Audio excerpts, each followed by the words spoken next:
myself. I don't ever slow up, no I don't take shit. I got no love for the fakeness. If you wanna play tough and wanna hate this, I'll always show up and make a statement. هلا بالشباب، اخباركم ايه؟ يا رب تكونوا بخير واحسن مني.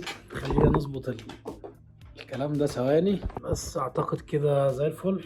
نص هلا عودا حميدا. هو بصراحة المرة دي مش حميدا قوي يعني، هو عودا غصب عني، وده راجع لحاجات كتير، منهم ان انا لو فضلت كده افضل اكلم نفسي كتير كده ممكن اتجنن. فهلا هلا هلا، يا رب الامور كلها تكون طيبة مع كل الناس. حاسس ان انا بعمل حاجة غريبة او اول مرة اعمل كده، المفروض يعني انا رغاي، فعايزين نغير المكان او نعمل اي حاجة. وبما ان النهاردة الشمس هنا جميلة قوي، وانا في حاجات كتير ناقصاني من الماركت بره، مش حاجات كتير قوي يعني، بس في حاجات ناقصاني محتاج اجيبها. فخلينا نطلع بره ونبدأ نتكلم في الكلام، ممكن المود ده يتكسر شوية او نعرف نتكلم يعني. خلينا سريعا ناخد اي حاجة ونلحق يومنا بسرعة، علشان خاطر النهاردة السبت، والسبت المفروض ان هو اجازة، بس غالبا في الماركتات فاتحة النهاردة لحد وقت اقل من المويه المفروض بتفتح فيه. عمال بشاور بتاع دي. المهم خلينا نمشي بسرعة ونلحق يومنا، عشان المفروض على قد ما انا مجمع ان احنا المفروض النهاردة نتكلم في حاجات كتير. حيرة بقى كل يوم اركب دي ولا اركب دي، بس يعني خلينا ماشي النهاردة نركب تغريد ده اسم العجلة صف النية. فخلينا ناخد تغريد في الجولة السريعة دي ونشوف يومنا بعد كده هيمشي ازاي. طيب شمس وصيف والجو جميل وانا لابس ايس كاب. هل انا فلاح؟ فحضرتك انا مش فلاح، انا متدمر شوية والحمد لله يعني. خرجنا بأقل الخسائر اللي ممكن الواحد يخرج بيها، وده ممكن نتكلم فيه وممكن ما نتكلمش فيه ونقول الحمد لله وخلاص.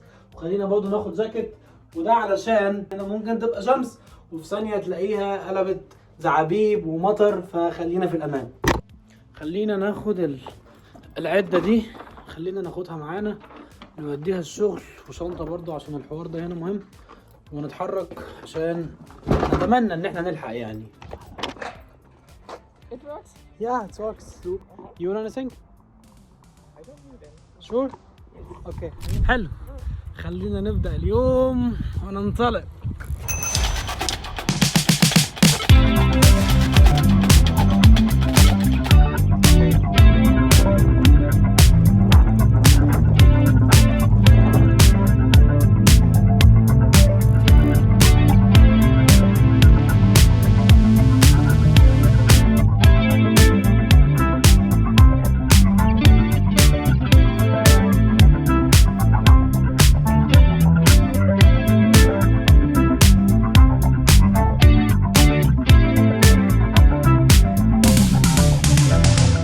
القرية اللي انا قاعد فيها هي مش كبيرة قوي ومش صغيرة قوي ومش حلوة قوي ومش وحشة قوي مقارنة بالاماكن اللي انا شفتها، ممكن تكون بس صغننة شوية.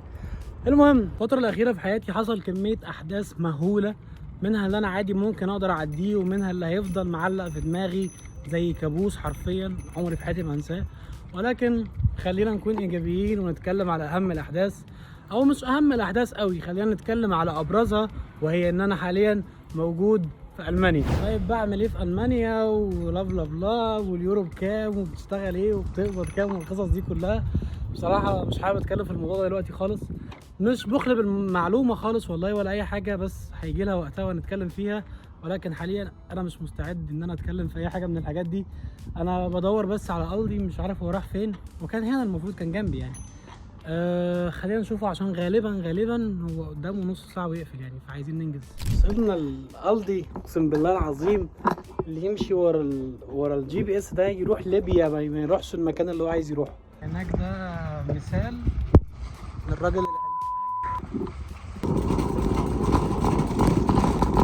وكل القصة اللي انا كنت محتاجها. كنت محتاج ايوه من هنا تونة، كانت دي تقريبا 4 ب4.99، فلذيذة لذيذة ووزنها حلو. ما علينا من وزنها كام، بس وزنها حلو يعني.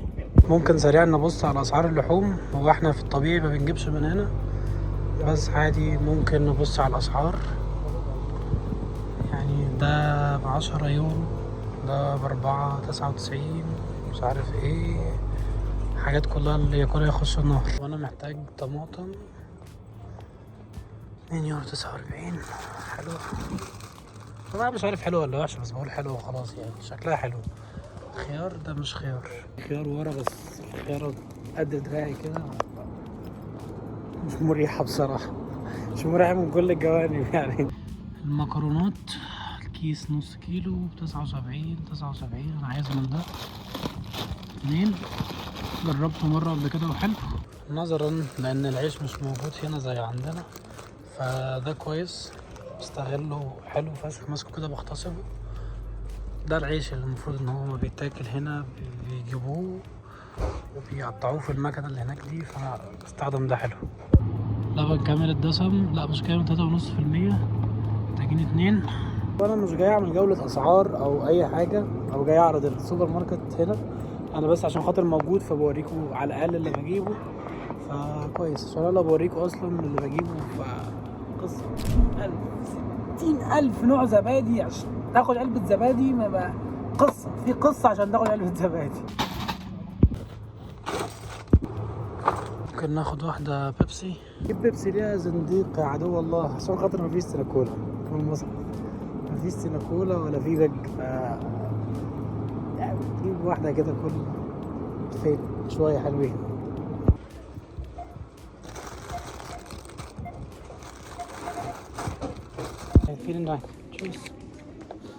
معرفناش نجيب كل حاجه للاسف، وده علشان قعدنا نتمرقع مع الجي بي اس، بس جبنا شويه حاجات كويسه يعني تكفينا الاسبوع ده، علشان خاطر بكره كل حاجه اعتقد على حد علمي قافله، وبعد بكره في شغل، فماشي. وادي الشنطه اللي قلت مهمه، مش واخده اي حاجه. والجيش قال لك ايه؟ اتصرف. ممكن اي حد يكون شاف الكام دقيقه اللي حد دول يقول ايه ده، الله مناظر جميله وشوارع نظيفه وسوبر ماركت جميل، وده ممكن يقولنا الاول نقطه، وهي ما تتخدعش بالمظاهر. يعني هي فعلا مناظر جميله وسوبر ماركت جميل، ودي حاجات بسيطه جدا من اللي ممكن تبقى هنا حلوه، ولكن القصه انت مش عايشها كلها. يعني انا بوريك الحته او الجانب اللي انا عايز اوريهولك. النهارده مثلا يوم اجازه، في قصص تانية، حاجات كتيره بتحصل، انت مش جوه القصص دي. مش معنى كده ان انا بقول لك ان الدنيا جحيم او اي حاجه، بس انا بقول لك ان انت لازم تبقى مقتنع ان كل حاجه زي ما هي ليها ايجابيات ليها سلبيات، ومن السلبيات ان انت هنا مش هتبقى حاسس بامان. امان اللي هو حد يخطفك او حد يعمل فيك حاجه، لا الدنيا هنا كويسه من الجانب ده. ممكن يبقى امان نفسي، امان مثلا ان انت حاسس ان انت غريب وسط الناس دي. النهارده اليوم اللي هو العادي، اللي هو اليوم الطبيعي الجميل، اللي هو ما فيهوش اي احداث نهائي اصلا، بنقول لك لحاجات كتير. يعني مثلا اللي احنا بنعمله ده، لو نقلنا النقطه، مش عارف بلف حوالين نفسي كده ليه، المهم يعني انا بعمله ده، لو هيقولنا النقطه ان انت لازم تكون شخص مسؤول من نفسك تماما يعني، اللي هو من جانب الاكل، من الشرب، من العلاج، من الرعايه، من الغسيل، من الطبخ. الموضوع ممكن يكون بسيط لناس كتير، اللي هو ايه ده، هي قصه ان انا اطبخ لنفسي او ان انا اغسل لنفسي، ممكن هي دي مشكله اصلا او ده بند من بنود الحياه. لا، في ناس حياتها بتقف بسبب الموضوع ده، اصل الحاجات دي بتعملها بشكل دوري وبشكل يومي وكل شويه وكل حاجه. اوقات هتلاقي نفسك بقى اللي هو انت مضطر تعمل اكل النهارده وبكره عشان خاطر بكره يوم مش عارف مين جاي امتى.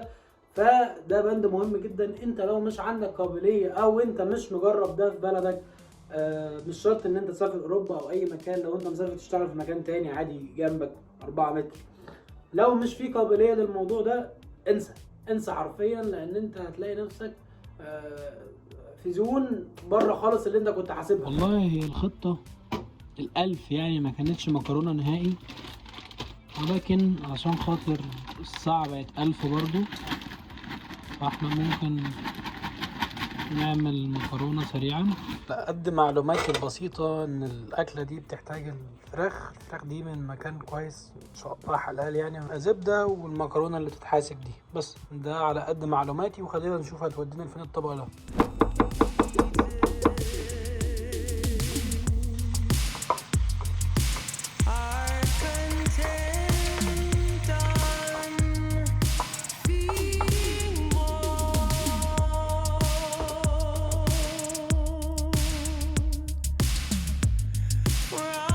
بنبدأ نوصل للمرحلة اللي انت بتكتشف فيها ان انت فلوسك حرام، وان انت لا تفقه شيء في المطبخ ولا اي حاجة، وبتبدأ تكتشف ان انت اصلا بتعمل فطيرة بالعجين.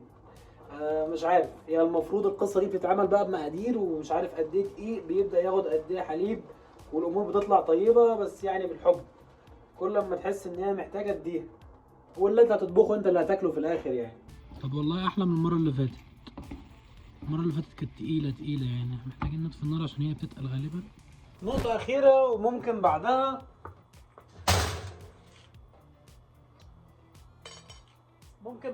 إن إحنا نبطل سلبيات. والنقطة دي هي إنك تبقى مستعد إن أنت تشيل شيلتك. بمعنى أنت دلوقتي في مكان مفيش أي حد جنبك، أهلك بيحبوك، لو في حد في حياتك بتحبك أو بيحبك أو أيا يكن القصة ماشية إزاي معاك، صحاب و ايا يكن. بس الظروف دايما مش هتحكم ان انت وهم يكونوا مع بعض. اوقات كتير الموبايل والفيس تايم والقصص دي كلها ما بتعوضش ان انت تقابل حد بجد. الحاجات دي كلها ممكن تبان ان هي بسيطة وان هي يا عم انت بتكبر المواضيع، بس مع الوقت ان انت بتحس ان انت لوحدك، او ان انت حصل لك مشكلة فبتحكيها بعد ما خلصت سواء اتحلت او لا بتبقى نقطة فارقة في حياة ناس. فانت لو مش بتعرف تعمل ده، او ما عندكش الاستعداد ان انت تتعلم ان انت تعرف ده، فدي نقطة بجد يعني هتندم عليها ان انت ما اخدتش بالك منها. ونقطة بجد كبيرة، نقطة كبيرة. انا لازم اكل من البتاع ده عشان خاطر هو قدامه دقيقة ويقلب مني خشب، معرفش ايه المشكلة. طب والله العظيم ما تتاكل، بس هاكلها عشان جعان. خلص الاكل الحمد لله. وعايزين ننتقل لنقطة تانية، وهي نقطة او انا لما كنت بسمع الكلام ده من حد مثلا موجود في بلد اوروبيه او في المانيا او في امريكا او ايا يكن، عمال يسرد سلبيات كده وعمال يتكلم في قصص كتير وهو هناك. طب انا كنت بسال نفسي سؤال بسيط خالص، بقول له طب انت ليه يعني تعامل في نفسك كده ليه، ومبهدل نفسك ليه، وسايب اهلك وسريرك واصحابك والونس والحاجه سايب القصه دي كلها وجاي ليه؟ خليني اقول لك. والموضوع ده فيه منه نوعين. اول نوع منه حد هو عايش والامور طيبه معاه جدا، بس هو طبع فيه ان هو يكلمك الو الدنيا خربانه والشغل معايا واقف ومفيش شغل وببات من غير اكل والدنيا وحشه قوي. والنوع التاني اللي هو ممكن يكون انا بالنسبه لي سلبيات المكان او سلبيات البلد او سلبيات الدنيا هنا والعيشه هنا اهون بالنسبه لي من حاجات كتير. وده هينقلنا للنقطه اللي هي فعلا احنا لازم نتكلم فيها. هل فعلا الدنيا سلبيه والدنيا صعبه والدنيا خربانه زي ما انا بقول، او ان انا ممكن يكون جه في حد ان انا قاصد ان انا اصدر له الصوره دي؟ اطلاقا لا. الحياه كريمه، امور لطيفه جدا جدا جدا مع الناس والتعامل مع الناس. اول حاجه هنا بيهمهم ان انت بني ادم، ان انت شخص ادمي، بيتعاملوا معاك على ان انت انسان لحم ودم وبتحس، مش بيتعاملوا معاك على ان انت ماده او ان انت معاك فلوس او ان انت مش معاك فلوس، ولا انت خالك مين ولا انت عمك شغال فين ولا مين على مين و دي نقطه ونقطه فارقه جدا. والنقطه الاهم، انت لو شايف حاجه غلط يا جماعه دي حاجه غلط، ودي نقطه بالنسبه لي نقطه كبيره قد كده قد البحر. حاجات تانية كتير زي العلاج والتعليم على فكرة والله العظيم مش بقول ان احنا كنا عايشين في حاجات وحشة وعايشين في قصص وحشة. انا بتكلم في حاجة احسن من حاجة. ممكن هناك يكون احسن، ممكن بالنسبة لناس كتير السلبيات عندنا هناك او السلبيات عندنا هنا لا ده اهون من ده. هي بتختلف من شخص للتاني. انا بتكلم من منظوري الشخصي وفكرتي الشخصية اللي ممكن تكون 100% غلط. المهم ما علينا، والله يعني الامور طيبة الحمد لله. بتمنى من ربنا بس ان الواحد يعني انتوا شايفيني كويس ورحت وجيت وركبت عجله واموري طيبه والحمد لله، بس انا بتعالج وبتعافى من حاجات. ادعوا لي ان ربنا يتم شفاعي على خير واخف كده وارجع تاني كويس. والله انا مش مجهز لاي حاجه، انا بس حبيت ان انا اتكلم ممكن علشان خاطر حاجات كتير نفسيه، تاني حاجه علشان خاطر انا محتاج ان انا ارجع اشوف ده تاني واقول انا كنت فين.